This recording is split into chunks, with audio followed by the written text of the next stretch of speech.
नमस्ते दोस्तों। क्या आपने कभी सोचा है कि कुछ लोग पूरी जिंदगी मेहनत करते हैं फिर भी उनके पास पैसे नहीं टिकते, जबकि कुछ लोग धीरे धीरे इतनी संपत्ति बना लेते हैं कि उन्हें पैसों की चिंता ही नहीं करनी पड़ती। अब शायद आप कहेंगे उनके पास ज्यादा सैलरी होगी, अच्छा बिजनेस होगा या फिर किस्मत अच्छी होगी। लेकिन अगर मैं आपसे कहूं कि लगभग 4000 साल पहले, जब ना ही इंटरनेट था, ना ही स्टॉक मार्केट और ना ही मॉडर्न बिजनेस, तब भी कुछ लोग अमीर बन रहे थे और कुछ लोग गरीब ही रह जाते थे, तो क्या आप यकीन करेंगे? सोचिए, आज हमारे पास टेक्नोलॉजी है, स्मार्टफोन है, एआई है, ऑनलाइन अर्निंग के हजारों तरीके हैं, फिर भी करोड़ों लोग हर महीने सैलरी आने का इंतजार करते हैं और सैलरी आने के कुछ दिनों बाद ही अकाउंट फिर खाली होने लगता है। ऐसा क्यों? क्या प्रॉब्लम कम इनकम की है या प्रॉब्लम कहीं और है? यही सवाल एक दिन बेबीलोन नाम के दुनिया के सबसे समृद्ध शहर में भी पूछा गया था।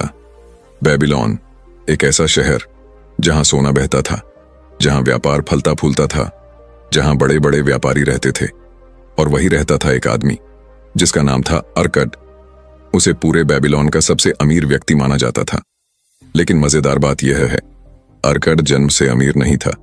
उसके पिता कोई राजा नहीं थे, उसके पास विरासत में मिली संपत्ति नहीं थी, उसने कोई लॉटरी नहीं जीती थी और न ही उसे कोई खजाना मिला था। फिर वह इतना अमीर कैसे बन गया? उसके दोस्तों ने भी यही सवाल पूछा और अर्काड ने जो जवाब दिया, वही जवाब इस पूरी बुक की नींव बन गया।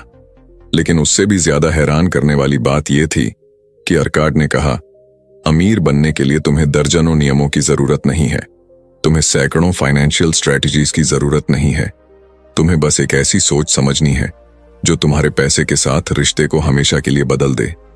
और यही वजह है कि इस बुक को पर्सनल फाइनेंस की सबसे महान बुक्स में गिना जाता है। आज भी करोड़ों लोग इसके प्रिंसिपल्स को फॉलो करते हैं, क्योंकि टेक्नोलॉजी बदल गई है, दुनिया बदल गई है, कमाने के तरीके बदल गए हैं, लेकिन पैसे के नियम नहीं बदले। और शायद यही कारण है कि कुछ लोग वेल्थ बनाते हैं और कुछ लोग सिर्फ कमाते रहते हैं। तो इस वीडियो में हम the richest man in Babylon book की पूरी कहानी समझेंगे, एक एक अध्याय को विस्तार से जानेंगे और अंत तक पहुंचते पहुंचते आपको वह नियम भी समझ आ जाएगा जिसकी वजह से एक साधारण आदमी बेबीलोन का सबसे अमीर इंसान बना। लेकिन आगे बढ़ने से पहले, अगर आपको ऐसी बुक्स की गहरी और प्रैक्टिकल समरीज पसंद है तो वीडियो को लाइक जरूर कर लीजिएगा और द सक्सेस ग्रिड चैनल को भी सब्सक्राइब कर लीजिए, क्योंकि यहां हम ऐसी बुक्स के विचारों को आसान भाषा में समझते हैं। और अगर आप इस बुक को पूरी डिटेल में